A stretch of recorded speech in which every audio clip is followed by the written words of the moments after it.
ఈ రసాయనిక ఎరువులు వేయడంతో ఈ భూమి మనతో పాటు వ్యవసాయం చేసే మన సూక్ష్మజీవులు ఉంటాయి, ఎర్రలు లాంటివి అన్నీ అవన్నీ రసాయనిక ఎరువులతో చచ్చిపోతున్నాయి.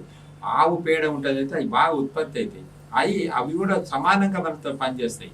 ఇది అన్నిటికీ మనం కర్మానికి చేసుకొని ప్రతి దానికి మందు భూమిని వేస్తూ మనం మళ్ళీ టాబ్లెట్స్ వేసుకొని ఆరోగ్యం పాడు చేసుకున్నాం. కాబట్టి పవిత్రమైన ఆవును ఇప్పుడు మేము ముఖ్యంగా ఏం చెప్తున్నాం అంటే, గోశాలలో ఆవులు సరే వాళ్ళు ఏదో కొంత పోషిస్తున్నాం అనుకుంటారు, వాళ్ళు తెలిసిన వాళ్ళు వాళ్ళకి ఇంత సాయం చేస్తారు.